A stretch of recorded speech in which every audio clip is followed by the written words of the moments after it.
at 5 o'clock, and we're going to call the meeting to order. And the first item on the agenda is citizen comments. That is the emptiest I've ever seen this place. So there are no citizen comments tonight. So we'll pass on to approval of the March 5th minutes. Motion by. Motion to approve. Second. Well, I have motion and second to approve. All those in favor say aye. Aye. Opposed? So carried. And then we get down to the application for a temporary Class B retailer's license at Marshfield Area United Way, 2024 downtown wine and beer walk on May 11th, 2024 at various downtown locations. What do you got there? Is there anything we need to know about that? No, it's been reviewed and approved by the police department and the fire department. Okay. I'll make a motion to approve. Motion by Stauber, second by. Yes, second. Second by Varsho. All in favor say aye. Aye. Aye. So carried. Number 5, change of agent request. SBG Apple North. 14 and 60. I have to add the Roman numerals up. Fun. David Osreich, and what do you want to do with that? Move to approve. Moved by Varsho, second by. Second. Stauber. All those in favor say aye. Aye. Aye. Opposed? So carried. Okay, and now the fun one. This is to review and discuss proposed changes to Chapter 9 of the Marshfield Municipal Code, license and permits. And this will be presented by our stalwart city clerk. All right, so in front of you tonight, you have our first shot at a complete repeal and replace of Chapter 9, which covers all of licensing and permits for City of Marshfield. It's a project that's been long in the works. It has not been completely revised since 1982 with codification. There's been lots of revisions over the years. Recently, there have been some pretty significant state law changes, specifically surrounding alcohol and tobacco and vape products. You'll see those incorporated there. Also, one of the other major changes you see surrounds food trucks and food truck licensing. That's fairly new. As most of you know, that really came about a lot stronger during the COVID years. There really is not state statute with a lot of guidance on how you handle food trucks. There are some fire codes, but it's mostly up to municipalities on how they would like to govern that. So this has been compiled with working with other municipalities with what they use, as well as with Kaylee Gomez with Main Street Marshfield, working with the downtown business owners to try to bring forward some proposals. Obviously, it's at your discretion how you would like that to go forward. It has been reviewed by the city attorney, and we've spent a lot of hours trying to bring a draft to you. So however you would like to go through this, I am open to that. Once I have your approval, we'll bring this to the council for 2 readings, as it will take an ordinance to pass these revisions. Any questions? Anybody? I'll start with a question. So other than the food trucks, is it safe, which the state does not regulate, is it safe to say that any changes are grammatic updates and maybe better alignment with the state laws? I think that's fair. Most of this is changing to be with state statute. There's a few grammatical corrections, changes, Judiciary, Licensing, and Cemetery Committee is still referenced, so those corrections were made. There are a few other things that we found. Suspensions and revocations, there was some gray area there, so that was cleaned up. Most is in line with just updating state statute. So, Go ahead. For the most part, that's correct. There are a couple of things in here that are substantive changes, although the substantive changes were made probably be more consistent with statute. We had a couple of provisions I'm not going to remember that section specifically, but it had to do with revocations, points assessments related to underage alcohol. And at one time we had carved that out and treated that very, very specially. In other words, that which was somewhat inconsistent with statute. Now, I think at the time that was deliberately campaigned for and was part of the process. Again, that's not consistent with statute. When I look at this, I think you guys have included some discretion that you have in terms of points. So that sort of procedural protection that makes it harder to prove a case seemed to me to be sort of obsolete given the circumstances. So just as an example, what I'm talking about would be, for example, it had a provision that if you have, and again, I think this is something to consider. I struggle with how to handle this because, as you guys know, I'm pretty staunch about not making policy. That's your job. But you wouldn't see this unless I pointed it out. But one of the provisions we had was that if there were underage persons on the premises, that you could only treat one violation, even if there were multiple persons. And so you had to make a very specific distinction that one incident was separated from another. So one of the problems, the statute doesn't contain that same language. So one of the problems with that is that you could literally have a underage drinking party thrown at a bar and they would get one citation out of that, which then, if you get one citation out of that incident, you folks know from handling these cases in the past, if you don't have two incidents, they can't count against the bar license. You could literally have that kind of shenanigans go on without an opportunity to address it in any way. To me, I think that there was a time where that wasn't recognized before my time. There was a time when there was, some skepticism about law enforcement conduct of I'm going to be careful how I word but sort of the undercover checks, bar check.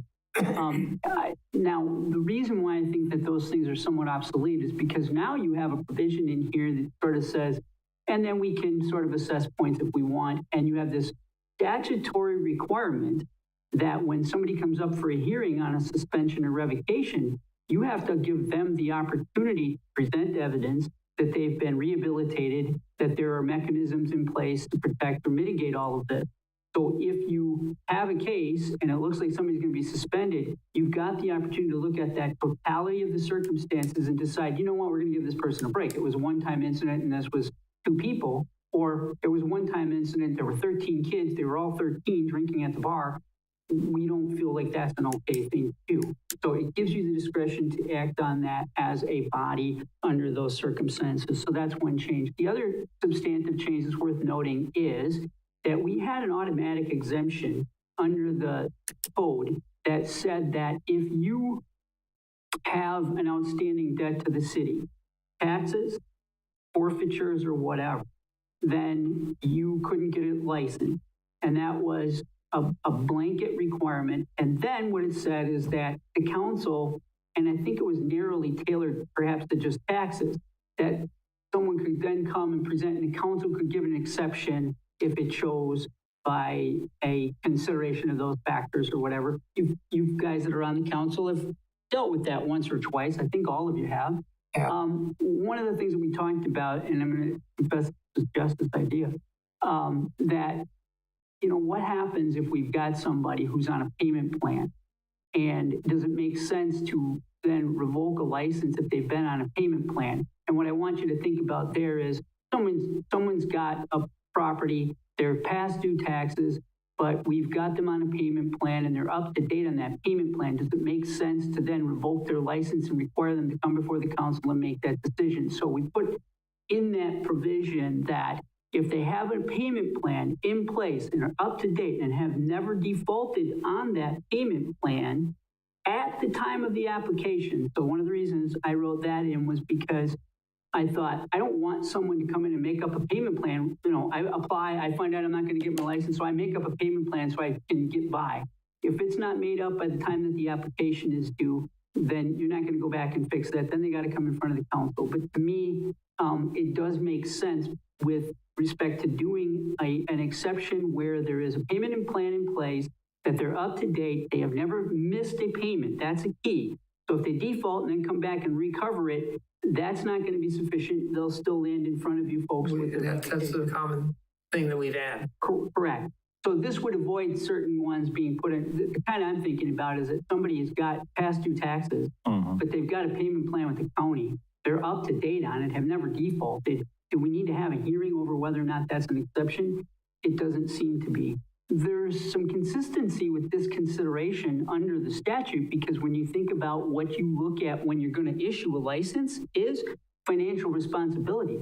So if somebody is, right, they may owe some taxes, but they're being financially responsible by entering into an agreement, staying with that agreement within their means, and they're following up, then that's financial responsibility.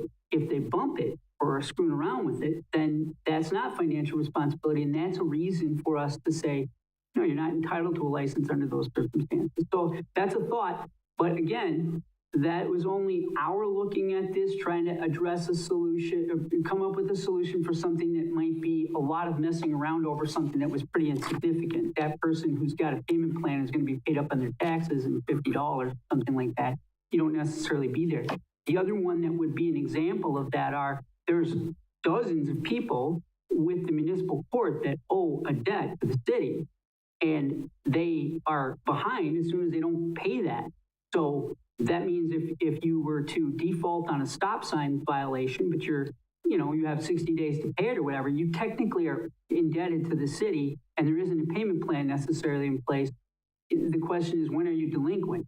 And then a lot of people in that situation have an arrangement made with the clerk that, all right, we're going to pay $50 a month until it's paid, and there's an agreement in place for that. Do you want those people to have to be in front of you asking for exceptions for getting, remember, in this case, we're talking about liquor license, but that's not the only one that applies. So it would be a building permit. It would be a permit for selling or whatever it might be. The idea just that, that would make sense to make some discretion if somebody's made the arrangement. Two questions. One, if possible, could you draw our attention to these items that were being discussed? And secondly, didn't we recently have an example where the owner of a building was behind on taxes and the tenant was applying for a license? And I would like to know how the code addresses that scenario as well. So we haven't changed that. You're looking for those, right? I have. That's going to be fun. Mm-hmm. I have. So the code doesn't specifically address that in terms of the change that I made. That would still apply. So if what you have is a tenant sitting there, but landlord's in default on the real estate taxes, it's a problem, and it's going to be a problem, and you can make your decision then. I don't want to apply a blanket situation to that. I think there's a lot of issues there. Okay. Yeah. While I understand that a tenant could say, I didn't know about it and I didn't have any control, I don't think you want to also be putting in a blanket resolution that, okay, in that situation, I wouldn't even know how to address it. Now, if this body wants to try to do that, that's fine. But the answer is it's not effective because you have that issue. Now, if that same situation came up and the landlord owes back taxes and has a payment plan in place and the license comes up for the tenant, this exception automatically applies. We don't have to do anything. Okay. Anything else, Russ? No, but again, just to look at the specific page 8. Okay. I'm going to give you the page numbers instead of the code numbers since they're so long. Page 8 is that financial claim, and then page 26 was the underage area.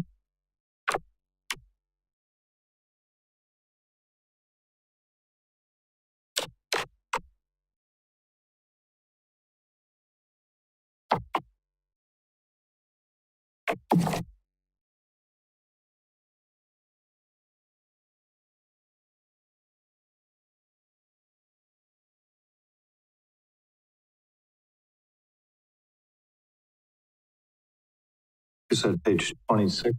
Correct, 26, and then it's number 5. Okay. Oh, I'm sorry, page number 4. Number 5 is what's being deleted, right? Right, and it's kind of encompassed more in the number 4. Okay.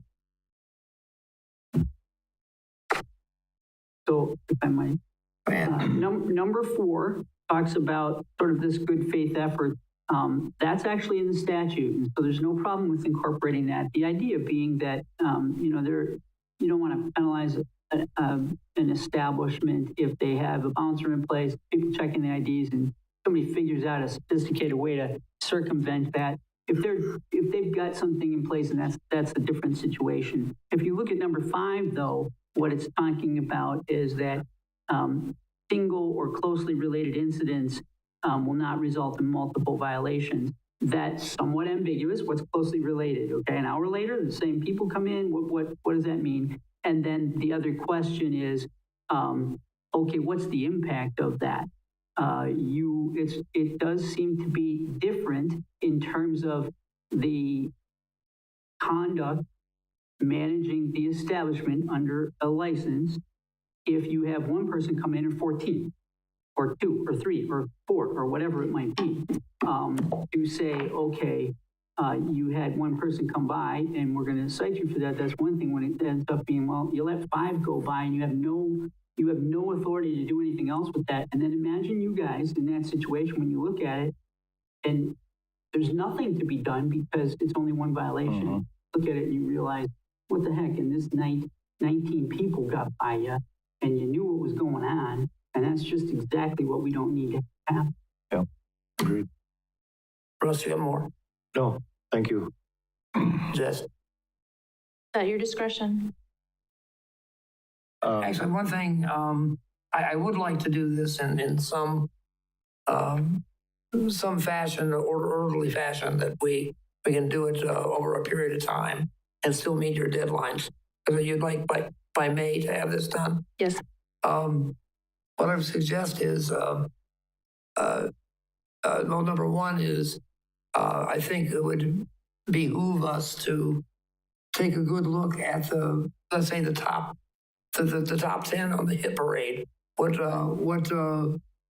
changes you've made that are the top 10, and take it out. And the next meeting we'll take a look at that. Maybe rework it if we have to, or with of course with the help of the attorney. But maybe work on that, work it out, work it into the text, and then do the same thing with some of the others as we maybe have a cleanup on the last hearing of it. But this is what, 100 and how many pages? 62 pages. How many? It's 62 pages. Oh. I mean, and when you go through this, you'll see that there's most sections, there is not any substantial change. There's only a couple of spots where any change, and those that have changed, if there's questions about it or something, a lot of that is a statutory change that just needed to be incorporated in code. Mainly because, as Jess mentioned, literally January, there were some significant changes that needed to be incorporated.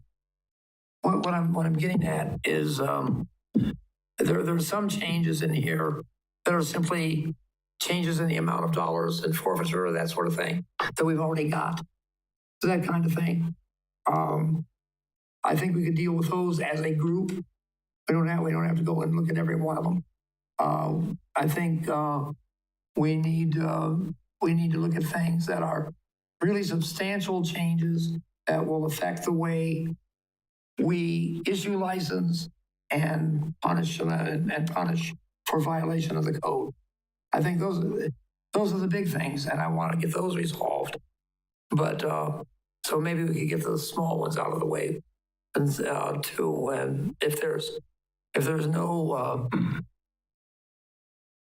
is just a raise in the amount of the penalty, but no additional findings that have to be made, then we could just walk those right through. Can I comment on that for a second? Yeah. Any fees that were listed in here were completely removed because those were adopted into the fee schedule a few years ago. So those changes have been adopted each year by resolution of the council with the fee schedule. So if they were removed in here, that was just cleaning up and being consistent. Okay, that's good. So just to know that part. Right, so that we can deal with that. Russ? Thank you for your comments, Mr. Chairman. I feel like I'm the visitor here, so I'm just filling in. But my view is that the update, as mentioned earlier, includes some grammatical corrections. It includes a better alignment with the state statutes. Mm-hmm. And there's reference to chicken ordinance, I believe, in here, which we've hammered on pretty well. So I'm confident that the language for the chicken ordinance is as per council's previous approval.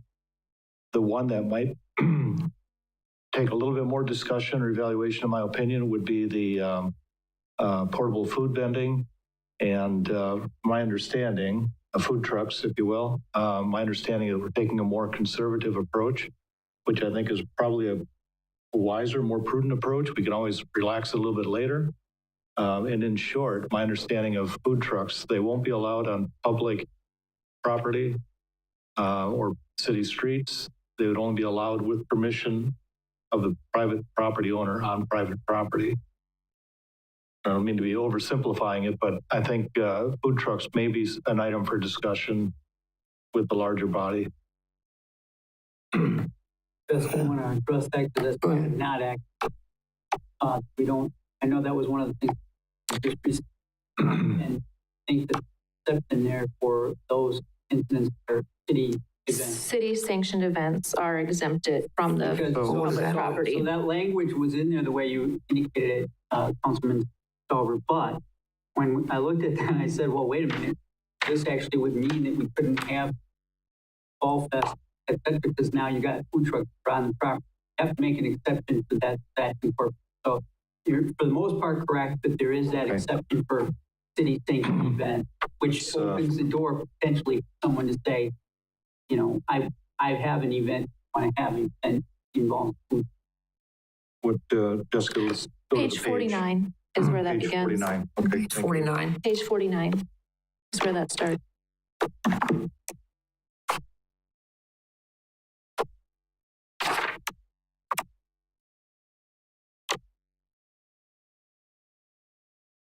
Page 49 is pawnbrokers, secondhand artery, and article Did I and give you jewel. guys a different copy? It's section 9-56. Yeah, I got CD 9:49. So section 9-56. I must have printed a different version for myself. I apologize. Not a problem. It is. It's a, So could you, Russ, do you not have it? Because I have. I have it now. Yeah, it's 9-56, Correct. page 45. Yeah, I must have printed theirs. I thought I printed it from the pack. Okay, there we go. So would we want to just kind of walk through that so we, Who's got the floor here? You still? Or Jessica? yeah, There you go. it's new territory, so I think it's worth reviewing now. sure. If the body's in favor of doing that. I mean, I can address it if you wish. First of all, this kind of folds into some of the stuff. There's not really a state regulation in regard to this. When you look out, municipalities, first of all, typically allow this, okay? We have typically allowed it and have been very liberal about it. We weren't specifically requiring any type of specialized license. In addition, if they're selling food, they have to get a license to do that out of that food truck. So they're going to have to be licensed to do that. So in terms of health questions, et cetera, that's an element there. But we have a specialized license in section 1 that you have to, a license is required for the operation of every food, a mobile food vending and non-motorized food vending cart. So you can envision what that means. We've got a definition that then, identifies this city-sanctioned event, which would include any event conducted on public property under the license from or with written permission from the city. So that would be if somebody's going to participate at the Fall Fest or whatever it is, they're going to get a license of some kind. It is a city-sanctioned event, and that would allow them then to be on public property for that. If it's going to be the private, then they use this other license. So it's not too complicated there. And then the other provisions in that section of the code are sort of the application, and then how do you get it? What all has to happen? There are conditions which include that they can only operate from up until 11 p.m. and then restart at 6 a.m. Cannot operate in a public park other than those city-sanctioned events, and otherwise operate only on private property with permission of the owner. Question Russ. on operation sub paragraph A, how do we arrive at time being restricted to no food sales after 11 p.m. and not before 6 a.m.? Go ahead. So I looked at all of the surrounding municipalities who have any sort of mobile food vendor first off, and some of those went dusk to dawn. I felt that was putting a lot more on our officers who might have to enforce that. And so I went with the municipalities who had picked a time, and they were anywhere between 10 and midnight that they used. So I just went with middle ground. Again, if you feel strongly, it's the body's decision on that ultimately. Mr. Varsho. Is the noise ordinance in town 11 p.m.? The noise ordinance is 10 p.m. 10 p.m.? Okay. And Go ahead. these city sanctioned events, those events would ask the food truck people for their proof of insurance. We wouldn't have to, correct? We still require that. You do? When the food trucks are applying, they have to prove that they have insurance. They have to prove they have been to one of the health departments and been licensed by them. And they have to have an inspection by our fire department the first time that they are vending each year. And so that's why we do have a provision that if they fail a fire inspection, the fire department can say, okay, pack up and leave town. I think the hours are pretty good. If your noise ordinance stops at 10, let's say the music stops at 10 and people are hungry because they were enjoying themselves the whole time they're hungry. They want to get something to eat quick before they leave and walk home or something. You know, they got an extra hour to do so. So does the noise ordinance and the food vending time ordinance align with our events like Dairy Fest? The band shut down by 10 o'clock, for example?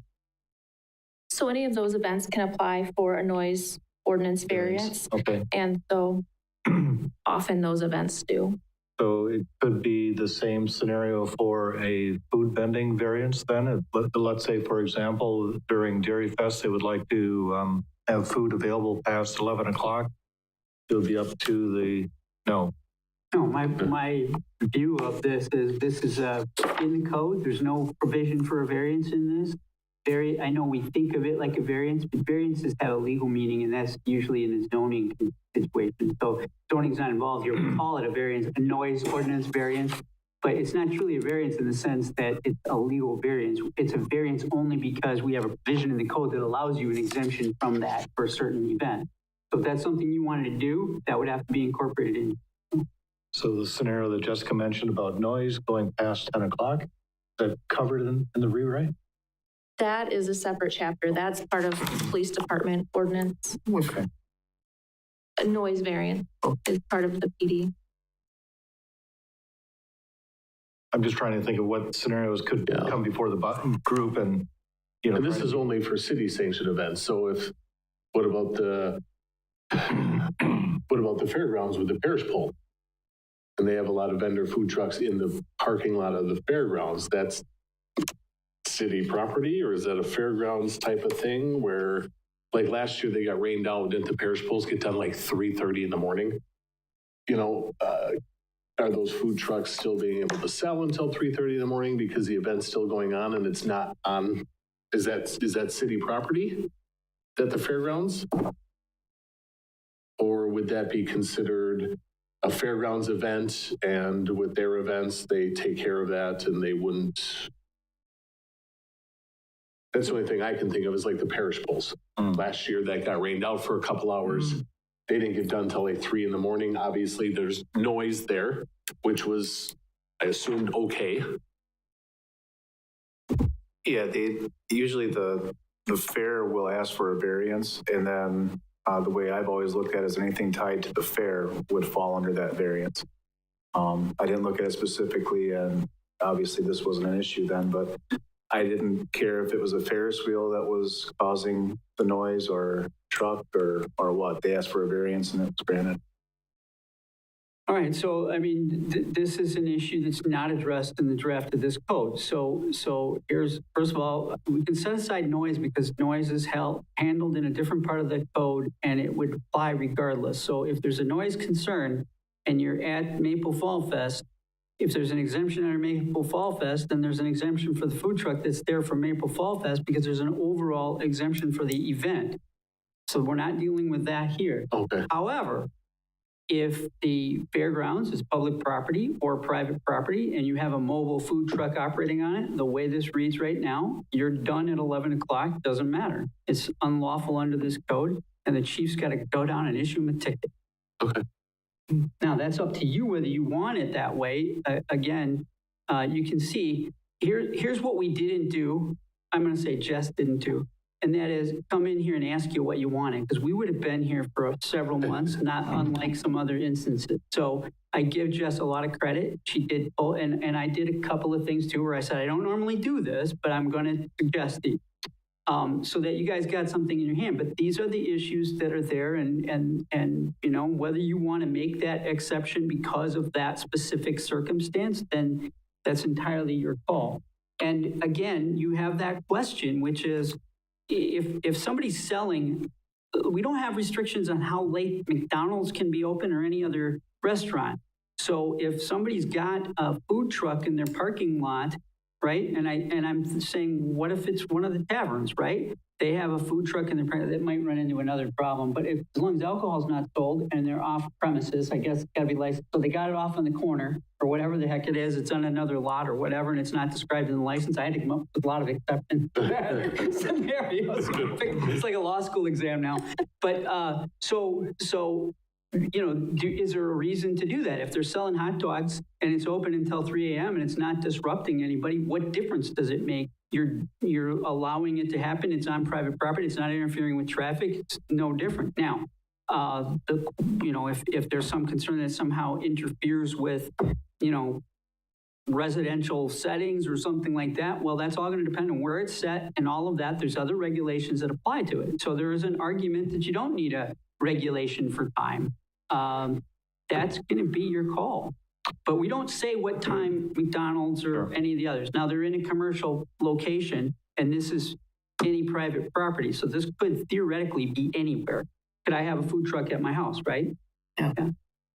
But what I'm trying to avoid, if I could, is we have, you know, a long precedent of the fair, other events in Marshfield.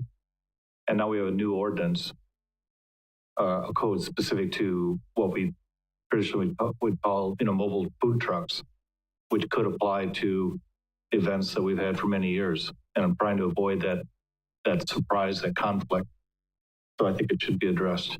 I would hate for us to have to go through this at the 11th hour when, you know, the day before the fair. So we certainly don't want to do that. And so we can do this one of two ways. One, we've raised this issue. It is one, it's going to require your discretion. It's not up for Jess or I to decide this. So you could look at that. Consult could be made with fair. When does the fair close? I mean, there's a certain point in time when the fair's over and then this isn't an issue anyway. Or we carve out an exception specifically for the fair and just indicate that this time will not be subject to the fair. And you leave it subject to the other ones and or say events that have been scheduled for a, you know, special condition. Yeah, I don't know. and we're just talking about the fair now, but it could be some other event that I'm not thinking. And I think we can maybe just, you know, you got no mobile food vendors shall operate between 11 p.m. or 11 a.m. or 11 p.m. and 6 a.m. unless associated with an event in town. I mean, if they're at the fair, they can sell food till midnight because the fair closes at midnight. If they're at Hub City Days and they're selling food outside and they have a noise variance that goes till midnight because they can play music outside till midnight, then they can sell there. I know during Dairy Fest up at Columbia Park, when they used to show that movie in the park, they had food trucks out there, and that movie wouldn't get done till 10:30, 11 o'clock, maybe 11:30, and people were getting cheese curds and everything like that, popcorn. I think something in there that says if it's associated with an event, it would follow the timeline of that event. Okay, so what I would suggest, so we don't kill it here, Jess and I can work for an exception, and I want to think about the exception, how you would word it, because I don't want to just say any event, and maybe it is otherwise a licensed event, or maybe we tweak the licensed event to mean city sanctioned event to mean something that's operating under a license or a variance or something. I got to think about that so we've got something specifically carved out. The answer also is, right, if you think about that location, what difference would it make if you had a mobile food truck at the fairgrounds running until 2 a.m.? It probably doesn't do anything to anybody. You have other ordinances that protect against that situation. Nothing would stop, for example, the Fair Association theoretically from opening up a French fry stand that physically located, ain't mobile anymore. None of this governs it, and they have it open all night long. I don't know. I mean, there isn't anything right now that would stop that from happening. You get some on that? No, I'm good. Okay. All right, so we'll work on an exception and come up with some kind of plan. However, if any of you, in the meantime, have some thoughts about this, obviously don't share it with one another because we all know that that would create a problem, but go ahead and send it to Jess. If you've got an opinion about this, it's all going to start with you guys. And given the line of discussion that we have here, anticipate that this discussion is going to be a little bigger when we get the entire council on it. Yeah. My thoughts were in line with Alderman Varshaw's, just looking for the right wording, whether it be city sanctioned or city sanctioned and approved event, something to that effect. We'll tighten it up and bring it back to you and then be prepared. And the plan would be, that's a pretty straightforward one, so we should be able to get it out to you well before your next meeting so you can all be thinking about it. And if you come up with some other way or somebody talks to somebody on the Fair Association or board that feels, I said both of those things are the same thing, commission, as Russ pointed out before. If somebody comes up with something that we should be thinking about along those lines, and that's fine, or the same kind of thing for Maple Fall Fest. I actually don't know how those work, although it does seem like, you know, Maple, there's one of them where we have alcohol served, right? There's a beer tent or something like that. All of them. Almost all of them. So that goes beyond. I mean, so the answer is there must be some type of permit that's issued for those. And if that's the case, we incorporate that here. So unless operating under a different permit for the event under the city, that's the kind of thing that I'm thinking of. So that we've already identified that that's going on there. We've accepted it's going to be going on there. So why hold up a food truck just because it's part of that event? That all makes sense to me. Okay? Good work. Okay. Anything else you want to bring up first, Jess? Again, your discretion, whatever you want to talk about related to chapter 9. I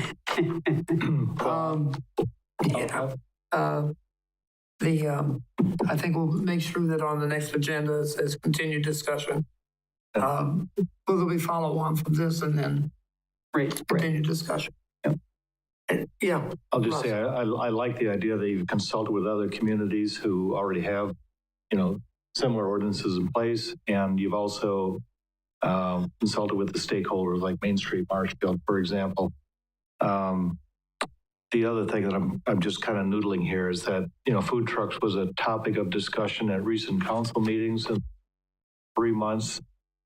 Does anything come to mind for you that was an issue during those discussions that we haven't covered in the rewrite? That issue was a little bit separate. That was a zoning issue with food trucks being in a farmer's market. So like the festival foods farmer's market on the weekends. And so the zoning code was actually changed to make that an allowable. I want to add one. Correct me if I'm wrong. Didn't I hear that there were going to be some changes to the what was commonly known as the social hosting law? But did they make any changes to that, or is that still on the books? I didn't even see that in here. Did you? So I don't know where that sits specifically, but the social hosting law was found improper, which I might just throw out there at the time I had said that I had a problem. So right now, my understanding is you can't enforce it anyway. Right now, I don't think you can actually enforce the social hosting law. Isn't that your understanding of it, Chief? I'm not 100% sure, but we haven't enforced that law for a while. Yeah, no, I mean, there were some problems. And back when we did it, that was an example of us adopting an ordinance that was being adopted by other communities, and it sounded good, et cetera. But I had identified there were some due process concerns that related to that. But it's not in this section of the code anyway. It may have been in peace and public order or something like that under another chapter in the code. But I didn't see the social host in here. It's not addressed. I think that I brought it up because it was a very controversial issue and it was So through. the reason it's not in here is that was a violation of public peace and order. This is licensing. So we never licensed social hosting or any aspect of it. It did have to do with alcohol administration, but it was a violation of the law. Okay. So, yeah, I haven't looked at it in a long time, and we don't get any charges. Yeah, there was something in the paper about a teenage drinking party that I thought, oops, that's a problem. Yeah. Okay, anything else? Okay, so you got what do you got for the next agenda then? For the next agenda, Hap and I will work on cleaning up that language on the hours and the operation. All right. Okay. Anything else that needs to be put on for items not relating to the code? Anybody got anything? Okay, if not, the chair will entertain a motion to adjourn. Moved by Second. Russell, second by Brian. All those in favor say aye. Aye. Opposed? Thank you very much.